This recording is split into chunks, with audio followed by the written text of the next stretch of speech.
안녕하세요. 뉴스반장입니다. 이 사건 소추와 관련한 피청구인의 일련의 언행을 보면 법 위배 행위가 반복되지 않도록 하여야 할 헌법 수호 의지가 드러나지 않습니다. 결국 피청구인의 위헌 위법 행위는 국민의 신임을 배반한 것으로 헌법 수호의 관점에서 용납될 수 없는 중대한 법 위배 행위라고 보아야 합니다. 피청구인의 법 위배 행위가 헌법 질서에 미치는 부정적 영향과 파급 효과가 중대하므로 피청구인을 파면함으로써 얻는 헌법 수호의 이익이 압도적으로 크다고 할 것입니다. 이에 재판관 전원의 일치된 의견으로 주문을 선고합니다. 주문. 피청구인 대통령 윤석열을 파면한다. 대한민국 운명의 날, 윤석열 탄핵 선고가 역사를 가릅니다. 대한민국의 운명이 걸린 역사적인 날이 밝았습니다. 헌법재판소가 오늘 윤석열 탄핵 심판의 최종 결정을 내리는데요.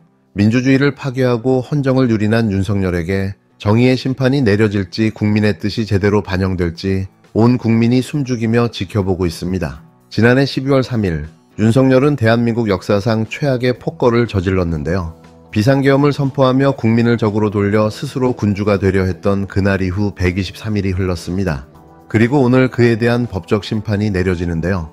헌법재판소는 오전 11시 서울 종로구 헌재 대심판정에서 윤석열 탄핵 심판 사건의 선고를 진행합니다. 8명의 헌법재판관 중 6명 이상이 탄핵 인용 결정을 내리면 윤석열은 즉시 대통령직에서 파면되는데요. 반면 3명 이상이 기각 또는 각하 의견을 내면 윤석열은 다시 용산으로 돌아가게 됩니다.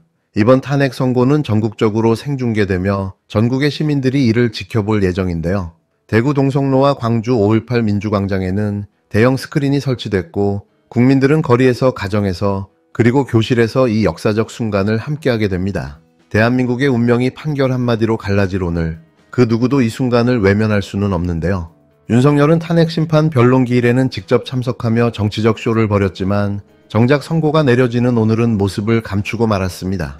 대리인단은 경호와 혼잡을 이유로 들었지만 실상은 스스로 초래한 사태의 결말을 정면으로 마주할 용기가 없었던 것 아닐까 싶은데요. 오늘은 대한민국 민주주의가 다시 일어설 기회입니다.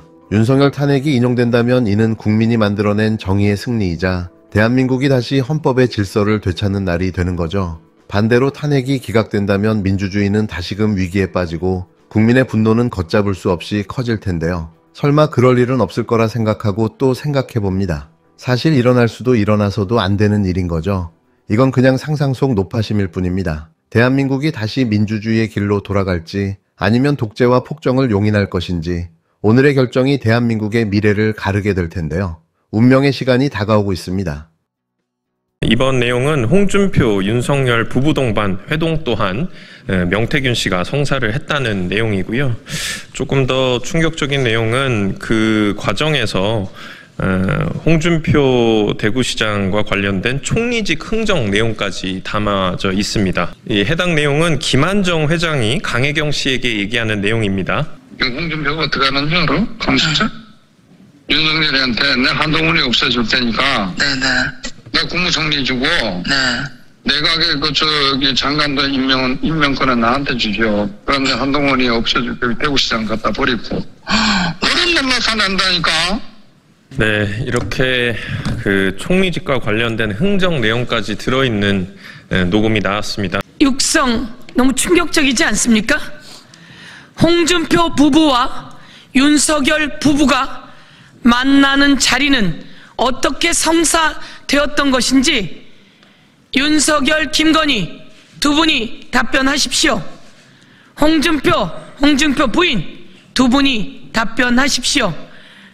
이 자리를 명태균 씨가 성사시켰다라고 하는 보도와 제보가 있는 거 아닙니까? 이와 관련해서 윤석열, 김건희 그리고 홍준표 부부 말씀해 주셔야 합니다. 그리고 김한정, 오세훈의 후원 회장이 발언하는 내용 아주 충격적입니다.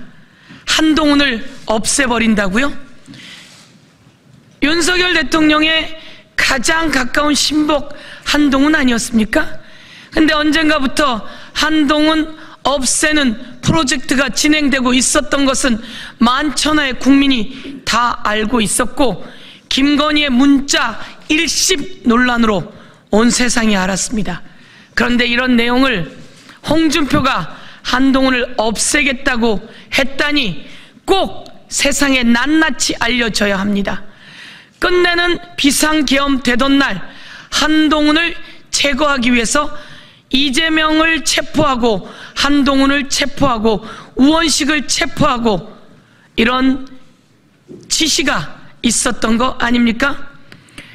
오늘 다시 한번, 내일입니다. 4월 4일 헌법재판소 재판관들은 8대 0으로 파면시키시라 믿습니다. 윤석열, 김건희, 여기에 홍준표까지 또 역대급 국정농단의 실체가 드러났는데요.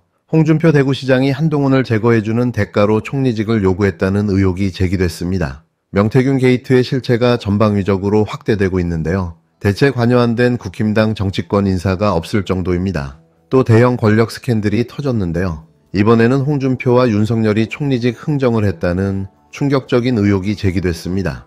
민주당 명태균 게이트 진상조사단이 공개한 녹취를 보면 홍준표가 윤석열에게 내가 한동훈 없애줄 테니 총리직을 주고 내각 장관 임명권을 넘겨라라고 제안했다는 건데요. 충격적입니다. 앞에서는 깨끗한 척 큰 소리를 쳐대더니 알고 보니 명태균 게이트의 핵심 인물이었는데요. 기가 막힌 거죠.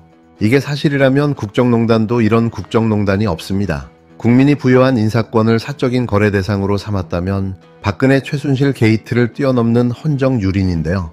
윤석열 정권의 핵심 인사들이 대구 술자리에서 내각 구성권을 놓고 흥정했다는 사실 자체가 믿기 힘든데 녹취까지 나왔으니 더 이상 변명의 여지도 없습니다. 이 자리에는 명태균이 주선한 인물들과 홍준표 그리고 윤석열이 함께 있었던 것으로 전해지는데요. 민간인이 국정인사를 주무르고 대통령과 지방자치단체장이 딜을 했다는 정황이 나온 겁니다. 녹취록에 등장하는 김한정과 강혜경이 대화 속에서 이를 구체적으로 언급한 점을 보면 이게 단순한 정치적 공방이 아니라 실제로 오간 거래일 가능성이 높아 보이는데요. 홍준표는 그동안 본인의 정치적 존재감을 위해 거친 발언을 쏟아냈지만 이번에는 상황이 다릅니다. 이미 본인이 직접 명태균 사건에 연루된 게 밝혀지면 정계 은퇴하겠다고 선언한 바 있는데요. 이제 와서 말을 바꾸거나 모른 척할 수는 없을 겁니다. 내가 한동훈을 없애고 대구시장을 내던지겠다는 발언이 사실인지 직접 밝혀야 하는데요. 사실이라면 더 이상 변명할 것도 없이 정계를 떠나야 합니다. 윤석열도 마찬가지입니다. 대통령이 총리직과 장관직을 흥정 대상으로 삼았다는 의혹이 나왔는데요. 지금처럼 측근들에게 변명시키거나 모르쇠로 일관하는 건 통하지 않습니다. 본인이 직접 국민 앞에서 입장을 밝혀야 하는데요. 과거 문재인 정부 인사들에게 제왕적 대통령제를 운운하며 도덕성을 공격하던 윤석열이 정작 본인은 이런 식으로 권력을 주물렀다면 그야말로 내로남불의 끝판왕입니다. 더 큰 문제는 검찰입니다. 지금까지 윤석열 정권 하에서 검찰은 야권 인사나 정권의 비판적인 인물들에게는 먼지털이식 수사를 벌여왔는데요. 이번 사건에서는 어떤 태도를 보일지 국민이 두 눈을 부릅뜨고 지켜보고 있습니다. 국정농단 의혹을 덮거나 봐주기 수사로 넘어간다면 검찰이 스스로 정치검찰임을 인정하는 꼴인데요. 과연 검찰이 이번 사건에서도 공정성을 지킬 수 있을지 의문입니다. 이번 총리직 흥정 의혹은 단순한 해프닝이 아닌데요. 국민을 기만하고 헌법과 민주주의를 짓밟은 명백한 국정농단 사건입니다. 윤석열과 홍준표는 즉각 진실을 밝혀야 하고 검찰은 한 점 의혹 없이 철저하게 수사해야 하는데요. 더 이상 침묵과 변명으로 넘어갈 수 없는 상황입니다. 국민은 모든 걸 지켜보고 있는데요. 오늘 윤석열이 탄핵되면 그도 이제는 보통의 국민일 뿐입니다. 즉 불소추 특권이 사라지게 되는데요. 이제는 어떤 수사도 기소도 가능해지는 거죠. 무너진 권력자의 민낯이 낱낱이 드러나게 되는 건데요. 이제는 범죄자, 피의자, 피고인으로 불리며 조사와 수사를 받고 법정에 서야 할 것입니다. 물론 이 나라의 실질적 대통령이었던 김건희도 같이 말이죠. 끝으로 대한민국의 법치와 민주주의가 무너질 뻔한 순간 공수처는 끝까지 내란 세력들과 맞서 싸웠습니다. 내란과 헌정유린 속에서도 흔들리지 않고 정의를 향해 나아갔는데요. 오동훈 공수처장의 각성은 우리가 내란을 버텨내며 얻어낸 가장 값진 성과 중 하나일 겁니다. 3.1 국회 긴급 현안 질문에서 오동훈 공수처장은 국힘당 장동혁 의원의 끊임없는 공세에 한치도 물러서지 않았는데요. 공수처 수사권 논란을 제기하며 역사적으로 어떤 평가를 받겠느냐는 질문에 오 처장은 이미 5명의 판사가 수사권을 인정했는데 왜 계속해서 합당하지 않은 주장을 하느냐고 단호하게 맞섰습니다. 이전의 공수처와는 완전히 다른 모습이었는데요. 과거의 공수처가 눈치를 보며 소극적으로 움직였다면 이제는 국가 권력을 감시하고 불법을 단죄하는 기관으로서 제 역할을 해내고 있는 거죠. 윤석열 체포 당시 3,000명이 동원됐다는 장 의원의 공격에도 오 처장은 내란죄의 본질을 직시하라며 오히려 강하게 방역했는데요. 대통령의 직권남용이 아니라 국가의 헌정 질서를 파괴한 중대한 내란 행위로 봐야 한다는 점을 분명히 했습니다. 지금 대한민국은 다시 헌법의 질서를 바로 세우는 과정에 있는데요. 오동훈 공수처장의 변화를 우리는 결코 가볍게 볼 수 없습니다. 그가 보여준 강단과 단호함은 단순한 개인의 각성이 아니라 국민이 만든 역사적인 성과물이기 때문인데요. 우리가 내란을 버텨내며 헌정을 지키기 위해 싸우며 얻어낸 정의의 결과물인 거죠. 탄핵 심판을 앞둔 이 순간 대한민국이 다시 민주주의의 길로 나아갈 수 있을지는 결국 국민의 선택과 행동에 달려 있습니다. 정의를 되찾기 위한 싸움은 끝나지 않았는데요. 공수처의 변화는 분명한 희망의 신호가 되고 있습니다. 자, 내란죄의 구속 요건인 국헌 문란의 목적과 관련해서 공소장을 보면 대통령에 대한 내란죄 관련해서입니다. 국민주권제도, 의회제도, 정당제도, 선거관리제도, 사법제도 등 자유민주적 기본질서를 파괴하려고 했다라고 공소장에 명시했습니다. 맞습니까? 공소장을 그대로 가져왔습니다. 그리고 그 근거로 국회의원, 정치인 등 주요 인사를 영장 없이 체포, 구금하려고 했고 국회를 무력화시키려고 했다는 사실을 그 주요 근거로 적시했습니다. 맞습니까? 네. 그리고 주요 인사를 영장 없이 체포, 구금하고 국회를 무력화시키려고 했다는 사실에 대한 주요 증거로 이를 뒷받침하는 핵심적인 증거로 홍장원의 메모와 진술 그리고 곽종근의 진술이 있습니다. 맞습니까? 뭐 그런 걸로 알고 있습니다.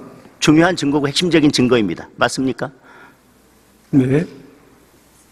공소장을 그대로 가져왔고요. 공수처에서 제출한 증거를 제가 바탕으로 묻습니다. 그렇다면 그 진술, 홍장원의 곽종근 진술 빼고 홍장원의 메모를 만약에 뺀다면 이에 대해서 가장 직접적이고 객관적인 다른 증거가 뭐가 있습니까? 그것이 가장 직접적이고 객관적인 증거 아니었습니까? 뭐 저희들이 그 내란죄 수사한 바에 의하면 여러 가지로 뭐 증거가 차고 넘치는 그런 상황이었습니다. 예.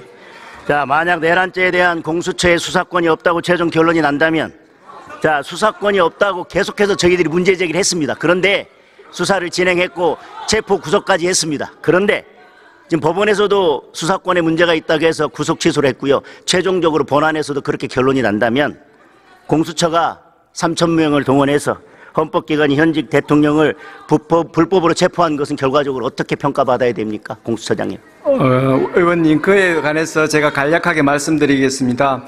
본건 불법 비상계엄 선포로 인한 내란 행위는 대통령이 군 통수권과 행정부처에 대한 지휘감독권을 남용한 직권남용 권리 행사 방해죄와 국헌을 물러나기를 목적으로 폭동을 일으킨 행위에 적용되는 일반적인 내란죄로 이루어져 있습니다.